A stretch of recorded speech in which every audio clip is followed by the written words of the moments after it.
Bangunannya, tata ruangannya masih original, asli. 1510 ditambah 78, Masehinya berarti 1588 Masehi. Dan tidak ada kanongan, tidak ada sebuah namanya Keraton Cirebon. Lumayan luas ya Pak ya. Kita capek juga. Inilah luas sekali sebenarnya. Ini kita sampai di mana Pak? Dengan sepertinya batu-batu karang.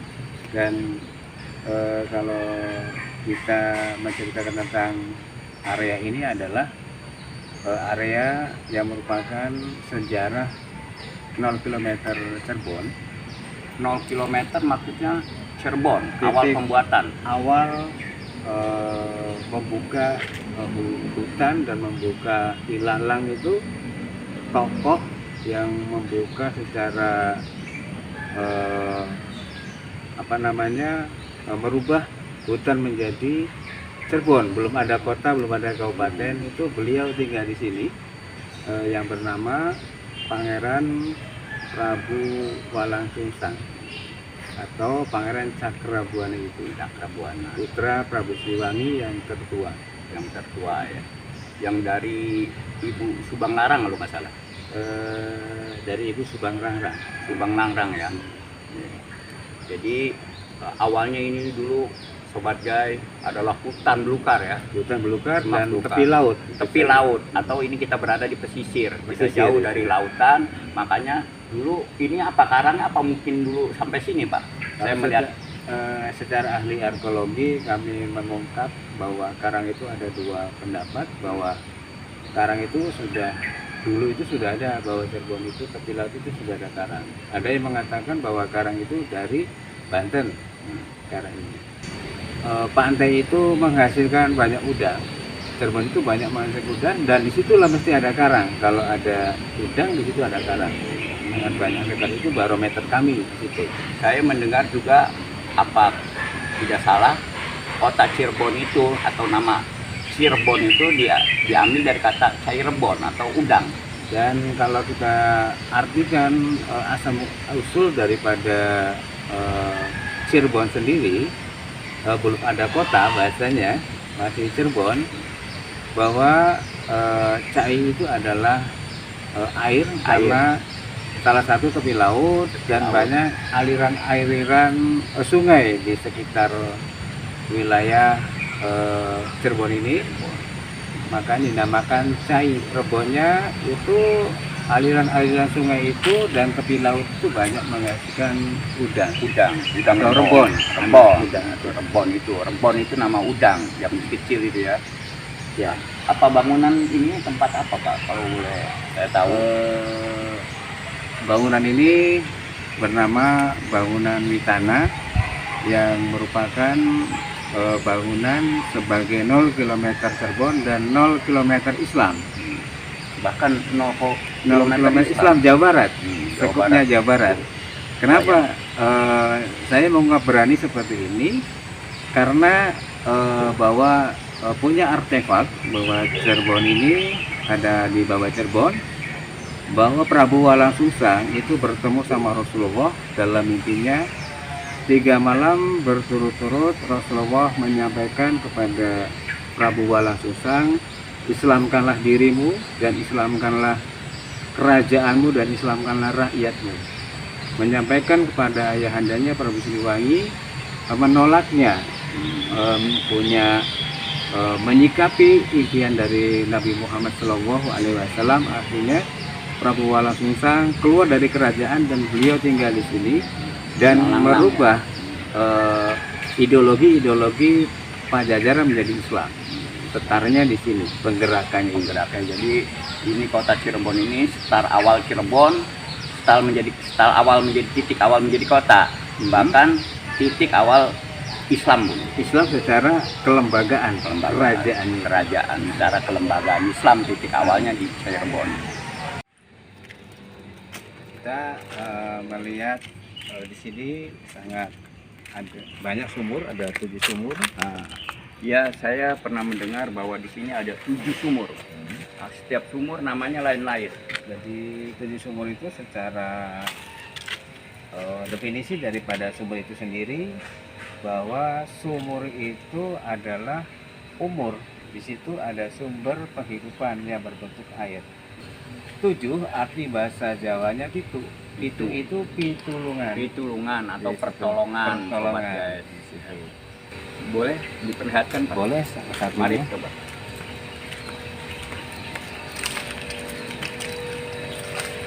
Sumur pertama. Sumur di sana. Sumur pertamanya ada di ujung sana. Ya, ini dulu nggak apa-apa. Kita coba.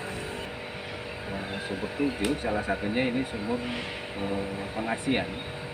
Jadi untuk membersihkan dan menetralisir energi negatif dalam tubuh kita, bahwa air itu bisa menghilangkan energi-energi negatif. Apalagi pembikinan orang dulu itu sangat berpuasa dulu, dan ada upacara-upacara itu sangat luar biasa, dan airnya sangat jernih sekali seperti dari mata air. Bebas diminum tanpa dimasak, Pak. Ya, kalau secara kebutuhan minum harus dilihat dulu. Ya. Ada benar-benar kita harus steril gitu, jangan sampai kita diminum harus buat cuci muka, buat mandi aja. Mari sobat guys, saya akan perlihatkan bentuk airnya. Dan tidak pernah kering sumur ini. Jadi ini sumur apa namanya, Pak? Sumur pengasihan ini. Namanya ini sumur pengasihan. Tidak pernah kering walau cuaca kemarau panjang pun sekalipun. Sobat guys, mari kita ke sumur selanjutnya. Sobat guys, kita sampai pada sumber air atau mata air sumur pertama.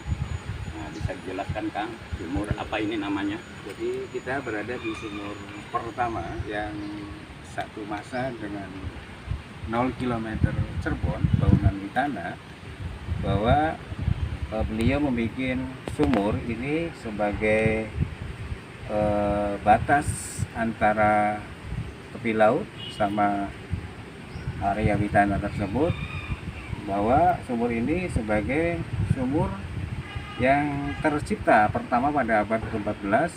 Siapa yang menciptakan, yang membuat sumur pertama ini? Jadi sumur ini dibikin oleh Prabu Baku Sangkan. Oleh Baku Sangkan, mertuanya Prabu Walang Sungsang atau Pangeran Cakrabuana.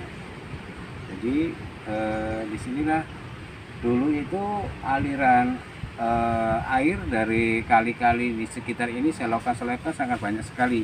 Makanya membuat sumur tidak begitu besar, hanya sekupnya kecil dan tidak dalam banget, cuma kedalaman cuma 3 meter. Apakah sumur ini mempunyai nama, Pak? Jadi sumur ini bernama sumur pengantin. Sumur pengantin. Pengantin itu artinya bahwa produk awal, jadi kehidupan baru. Dulu kan mandi hanya di kali, di selokan-selokan. Nah, sekarang menemukan hal yang baru, makanya dinamakan pengantin itu hal yang baru. Hal yang baru. Jadi menemukan sumur, jadi teknis untuk menabung air. Sobat guys yang budiman, marilah memulai kehidupan baru seperti sumur pengantin ini, supaya kita lebih mencintai sejarah dan budaya nenek moyang kita. Nah, boleh kita ke sumur selanjutnya, Pak? Boleh, silakan.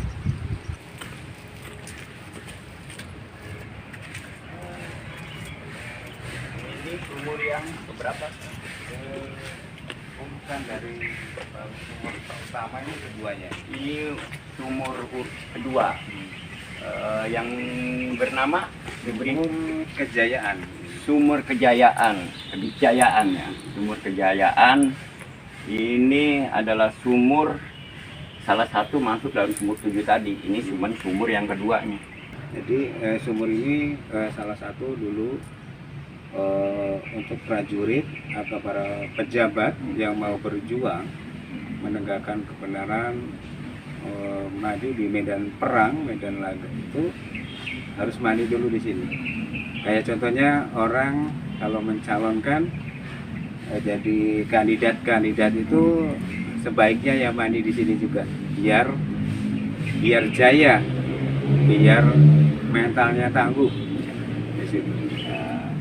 Jadi sobat guys, sumur kedua ini adalah namanya Sumur Kejayaan. Sobat guys, saya ajak lagi melihat untuk sumur berikutnya. Nah sobat guys, kita telah sampai di sumur ketiga. Yang diberi nama apa Pak sumur ketiga? Sumur Bandung. Sumur Bandung. Kok nama sebuah daerah Pak? Bandung itu secara definisinya itu besar dan luas. Besar dan luas. Oh ini memang terlihat besar dan luas ya. Besar dan luas. Iya. Dan batanya itu di luar standarisasi manusia abad ke-15 abad ke-16 Pak. Mungkin perkiraan kami bata-bata ini satu paket dengan berdirinya bangunan Pulantara itu dibikin oleh makhluk Balasewu. Jadi saya pernah lihat ini semacam bata kala ya? Batu bata Pak ya? Batu bata, jadi saya melihat semacam batunya pun bukan pada umumnya. Saya melihat batu ini seperti saya melihat di Candi Jiwa Karawang yang berbentuk ya besar dan kuat. Ini berarti nama tadi sumur apa? Sumur Bandung. Sumur Bandung. Nah, dan manfaat kegunaannya orang pasti bertanya apa ini untuk apa Pak? Jadi manfaatnya itu buat membendung hal-hal yang tidak diinginkan. Salah satunya ada orang yang mau menyerang kita, mau memberi hal-hal yang negatif terhadap kita itu diblokir atau dibendung, ditahan di situ. Jadi fungsinya sumur ini buat pertahanan atau jaga diri kita dari semua hal yang negatif tentunya Pak ya.